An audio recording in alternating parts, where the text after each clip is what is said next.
Good morning, streets of Kyoto, and today's video is all about you being able to reinvent yourself within business, because often business is the battleground of personal development and growth, and you can honestly grow so much within your business that you get to a position where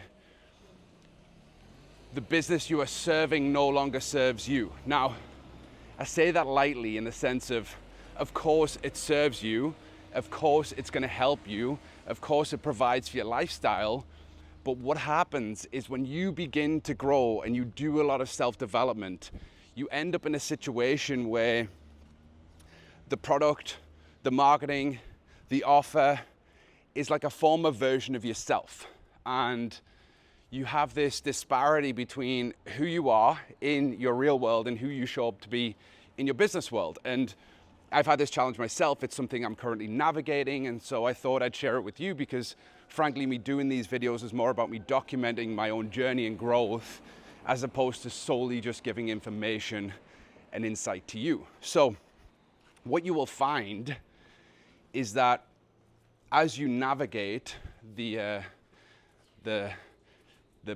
rustling waters and the whitewater rapids of business, and you get bashed around a few times, is that you're forced to grow, you're forced to level up, you're forced to evolve as who you are. And this means that your self-development is accelerated. Whenever you put yourself into a container that requires and forces growth, you're gonna grow in multiples. And if your clients aren't growing, and if you are not consistently creating a path for your clients to evolve with you, and if you are not evolving the messaging and marketing that you have, and you're not making your offer more sophisticated as you go, what you'll end up with something is a program, a product, a service, or a batch of clients that are great and you love them, right? You love every one of them that you have, but they're not on the path with you. I feel very fortunate with this, when my clients are very open to the growth that I share with them. I challenge them, push them, prod them, and really knowing that I could see a path for them that they can't see for themselves yet, I encourage them to step into things like therapy, right? To go into a therapeutic container where I see something that is holding them back, right? Like if I could see something that is holding them back, and it's not necessarily a coaching or strategy thing, and it's more of a therapeutic thing, then I will push my clients into that. And so the journey here is one of self-exploration, self-discovery, self-growth. And you can do that quite easily by consistently thinking about three specific things. Number one, what are your current values? And I don't mean honesty, integrity, those are virtues as opposed to values, but what are your current values? Like, what do you value in your business? For me, I value depth and connection with clients. I want to go deeper, not wide. So for me to sell something that is low price, many people, and I have zero connection with my clients doesn't make sense, right? For me, I want intimate, connected, deep. And that's super important for me to consider when crafting and building an offer, because anything that I do that doesn't do those three things, intimate, connected, deep, I ain't gonna enjoy it as much. And this is part of the reason I like doing these videos. So you can get an intimate connection with me and where I'm at and what my thought process is. Which leads me to the second thing, philosophy. What is your philosophy around what it is that you do? It doesn't matter if you're a fitness coach, you're a health or well-being coach, or you are in the healing space in terms of like therapy or deep inner work or masculinity, men's work, relational stuff. You have to have a philosophy, a belief system around why you do what you do. If you don't have a philosophy, then people can't bond to you and your personality. And then I think the third layer is revealing yourself truthfully to the world as your authentic self that you show up as. Like we fear that if we share too much of ourselves, then others won't receive us and they'll reject us. And it's far easier for us to wear a mask, pretend to be someone so we can make a sale, grow our business, yet sacrifice the deepest part of ourselves and reject that because we're afraid that if we repel people, we will not magnetize people towards us. And the funny thing is that my experience tells me that it's the opposite. And the fear is that if I truly step into who I am, then my clients will leave me, then I won't get new clients, and then I'll be alone and everyone will reject me, right? And we go down to core threads and core wounds because we get to this point in our life where our core wounds really, honestly, in our business, like, can drive us a lot of the time, right? We want validation, we want recognition, we want praise, which are the opposites of rejection, being misunderstood, and abandonment, right? And I think if we really tune into this and we really look at it, we start to understand that we're deploying strategies within our business that are actually part of a plan to stop people from leaving us, all right? To stop people from leaving us.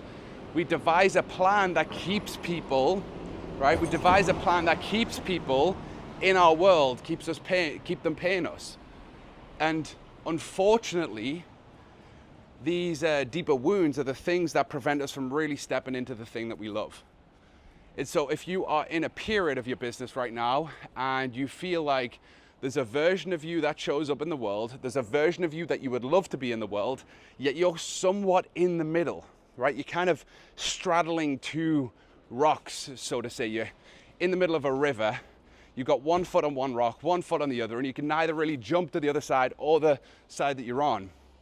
And what usually happens is that you favor the side that you're already on instead of making the leap to the other side because it feels, quote unquote, safer. And the implications of this, honestly, is that you experience boredom, potential burnout, and you live in this state of anxiety and fear, this cycle, this loop that never really ends.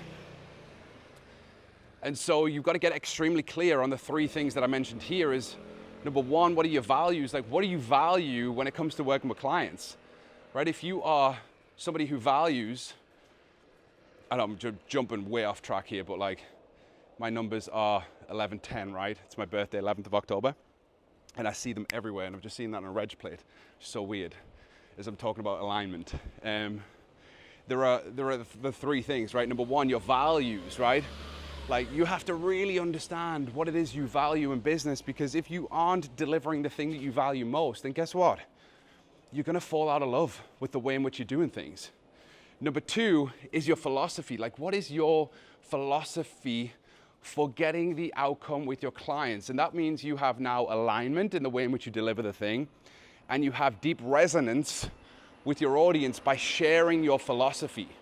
Part of my philosophy is that I want you to be the most attuned, aligned version of yourself in business.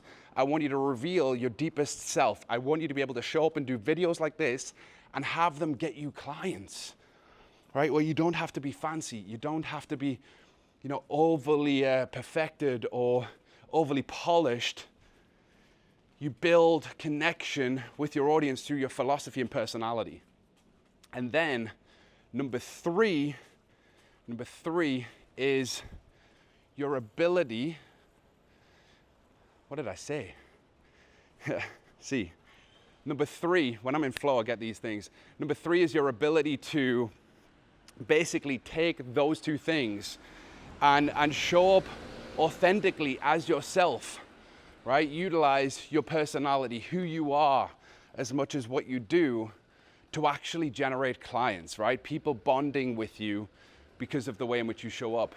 And when you do that, your values, your beliefs, your philosophy, and your personality stacked in a line, then the types of clients that you get will be clients that really, really feel like, how do they feel? They feel like you'd go to war with them, honestly. Like, you could trust them so much. And you get to do a lot of amazing work together. And it doesn't matter what you're doing, whether it's deep healing work, fitness, well-being, wellness, whatever it is, the sophistication of the offer that you have, the connection that you have with clients really allows you to get true transformation and growth. Because the opposite of that is shallow, it's not deep, it's not connected, and you're just in this position where like everything's transactional and surface level. Like I don't want transactional surface level relationships with my clients where they're just buying a program because they want to get an outcome. Sure, I can help someone go from 5 to 10 grand a month to 20, 30, 40, 50 grand a month, like I've done with many clients, and even surpass that, right? I can do that, of course. But if they're only coming to me for that, and they're not coming to me because I have a unique philosophy, I have a path and a plan, they're aligned with my values, they resonate with my personality, they like the way in which I do things, then our relationship is going to be short because I'm going to press them to go deep and they might not want to go deep. I'm going to press them to look at shit in their life, their personal stuff, and they're probably not going to want to look at their personal stuff. I'm going to push them to really see where their wounds and shadows are showing up in business, and they're probably not going to want to do that. And so what you've got to really truly understand here is that the less that you show up authentically as yourself, the more that you mask, the less that you align with your values, the less you share your philosophy and belief, and the more that you pretend to do something so you can get clients and so that clients don't leave you, the harder it's going to be for you. You're going to be between those two rocks, right? You're going to be, you know, as the saying goes, between a rock and a hard place in business. You're not going to have the alignment, enjoyment, fun that you truly want. And you can truly build a 10 to 50,000 plus per month business by literally being authentically who you are. As long as you're solving a problem in a specific way and layering in your beliefs, values, philosophy, personality, your authenticity, who you are truly, and you're showing up in that way, then you'll have a bunch of clients that feel aligned, resonate with your message, listen to every word that you say. I get clients like coming to me now and they're seeking out therapy and they're going through stuff and it's deepening their relationship with their partner, right? They're healing parts of their relationship. I can think of 2 people in the last year who were on the verge of breakup from their partners, and one is having another baby and another one was actually got engaged, which is fucking phenomenal to me. Like that's a massive win. And both of them have looked at what it is that was holding them back, and they've done the deep work to really explore that and step into intimacy with their partners. And that to me is the key to winning. That to me is like, yes, the business stuff is great, but that to me is fucking unbelievable. So if you're in the situation, your business doesn't feel aligned right now, you're in between 2 points, the business that you have and the business that you want, start utilizing those 3 things, because the more you do, the more you get over the fear of being rejected, abandoned, and nobody liking you, right? The more that you'll get clients that actually feel just fucking awesome. Like they'll listen to you, they'll trust you, they'll do everything that you ask of them. And it'll be a pleasure and a breeze. We're in a beautiful period of time in business where it's literally who we are as much as what we do that helps us get clients. All right, from the beautiful, sweaty streets of Kyoto, where it's raining currently, I am out for another day. Last day in Kyoto. Tomorrow I'm in Tokyo. A couple of days in Tokyo, then I'm off to Bali. So I'll keep these videos rolling. Peace.